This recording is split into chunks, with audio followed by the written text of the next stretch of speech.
melanjutkan pembahasan tentang perkuliahan kalkulus, yaitu tentang derivative of trigonometric function, jadi turunan dari fungsi trigonometrik. Misalkan di sini kita punya fungsi sin x. Jadi silahkan diingat lagi pembelajaran sebelumnya tentang definisi turunan, tentang bagaimana cara kita mencari turunan. Nah, mungkin di bangku sekolah, kalian sudah dapat bahwa turunan sin x adalah cos x, turunan cos x adalah min sin x. Nah, untuk di perkuliahan, kalian harus bisa membuktikan benar atau tidak sih turunan dari sin x itu adalah cos x. Bagaimana cara memperoleh turunan dari sin x adalah cos x? Nah, jadi jawabannya adalah dengan menggunakan definisi dari turunan, yaitu definisinya limit h menuju 0, fx plus h dikurangi fx dibagi h. Nah, ketika kita punya fungsinya adalah sin x, maka cara mencari turunannya adalah sama, menggunakan hal yang sama, menggunakan definisi. Jadi kita punya limit h menuju 0 dari sin x plus h min sin x per h. Nah, untuk bentuk sin x plus h, silakan kalian ingat kembali pembelajaran tentang fungsi trigonometri. Jadi sin x plus h itu adalah bentuk dari sin x cos h ditambah cos x sin h. Jadi sin x plus h bentuknya dari sin x sampai sin h ini. Kemudian kita kurangi dengan sin x dibagi h, sehingga kita dapat baris yang kedua. Nah, selanjutnya ini bentuknya bisa kita sederhanakan, artinya kita kumpulkan sesama sin x, yang memuat sin x kita kumpulkan, jadi ada sin x cos h di sini dan min sin x, sehingga kita bisa bentuk menjadi min sin x dikali 1 min cos h per h. Kalau kalian dikalikan, maka bentuknya akan kembali ke bentuk yang atas, yang baris kedua. Jadi bentuk ini adalah kembali nanti ke bentuk ini dan bentuk ini. Nah, karena sama-sama memuat sin x tadi. Nah, kemudian min cos x sin h kita bisa ubah menjadi bentuk yang plus ya, maaf ya. Ini plus cos x sin h. Kita ubah bentuknya menjadi bentuk ini. Menjadi bentuk seperti ini. Nah, sehingga dengan menggunakan aturan pada limit, maka kita bisa bentuk di sini min sin x tidak memuat h, jadi kita bisa pisahkan. Jadi min sin x dikali limit h menuju 0, 1 min cos h per h. Ditambah dengan cos x, sama juga, jadi cos x tidak memuat h, jadi cos x limit sin h per h. Nah, kita sudah tahu di pelajaran sebelumnya tentang limit bahwa limit h menuju 0 dari sin h per h itu adalah 1. Jadi ketika h-nya menuju 0, maka sin h per h adalah 1, dan limit dari 1 min cos h per h adalah 0. Sehingga bentuk seperti ini, limit sin h per h, bisa kita substitusikan ke sini.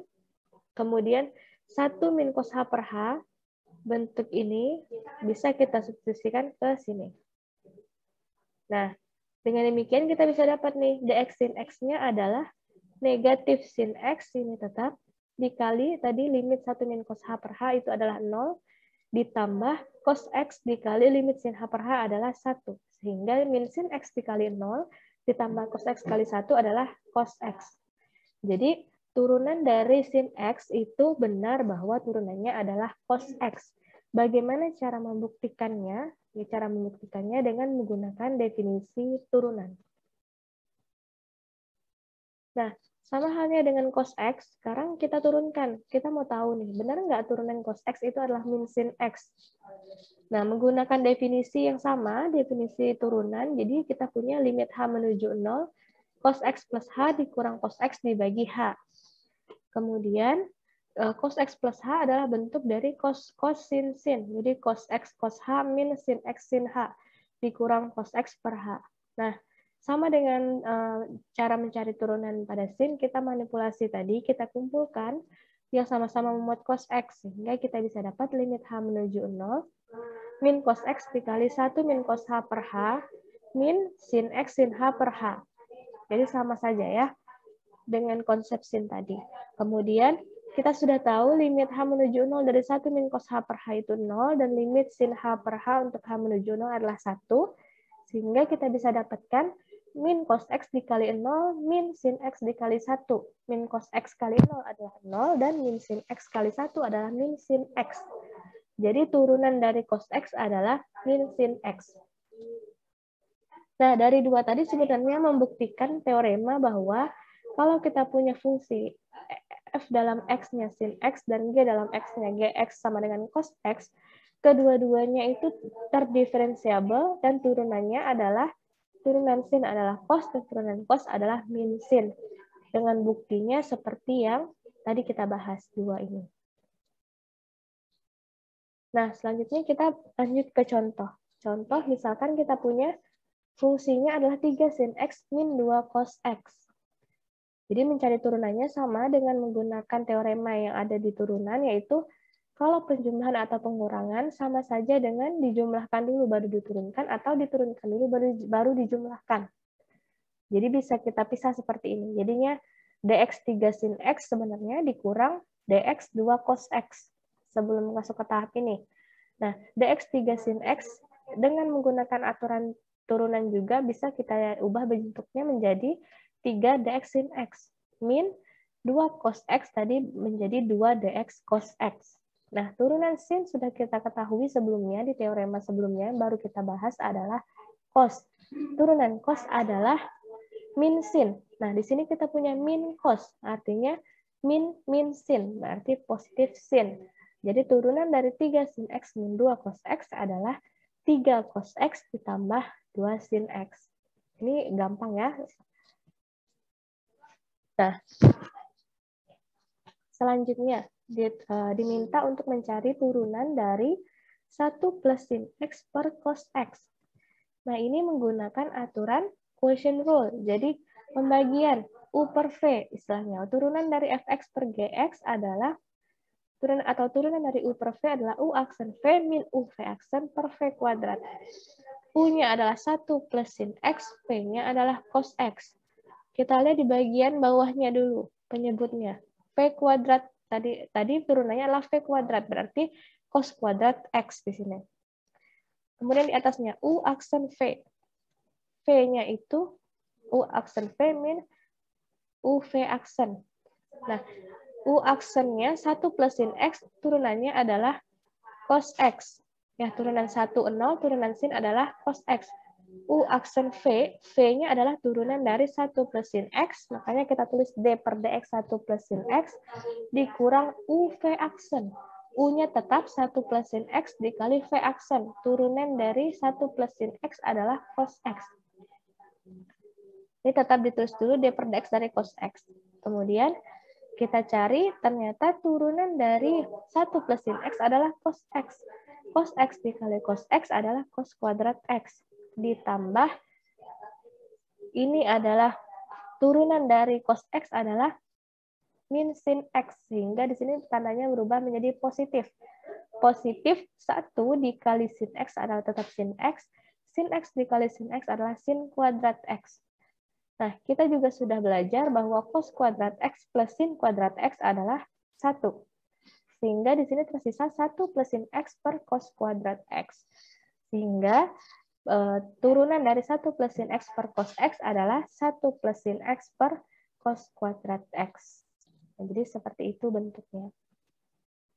Jadi, teorema-teorema yang sudah dipakai sebelumnya tetap dipakai. Sudah dipelajari sebelumnya tetap dipakai ya. Kemudian, teorema selanjutnya adalah ternyata turunan tan X adalah secant kuadrat X, turunan secant X adalah secant X tan X, turunan kotangan X adalah min kosekant kuadrat X, turunan dari kosekant X adalah min kosekant kotangan X. Min kosekant X, kotangan X. Tugas kalian adalah membuktikan teorema B ini. 4 teorema B ini silahkan dibuktikan apakah benar turunan dari tan, secant, kotangan, kosekant adalah turunannya seperti berikut. Silahkan dikerjakan. Oke, kita lanjut ke contoh. Contohnya adalah Tentukan turunan dari X pangkat N tangan X untuk N besar sama dengan 1. Nah, jadi ini menggunakan aturan turunan juga, aturan perkalian. Jadi aturan U kali V atau Fx kali Gx. Turunan dari U kali V adalah U aksen V plus U V aksen. U aksen V plus U V aksen ya.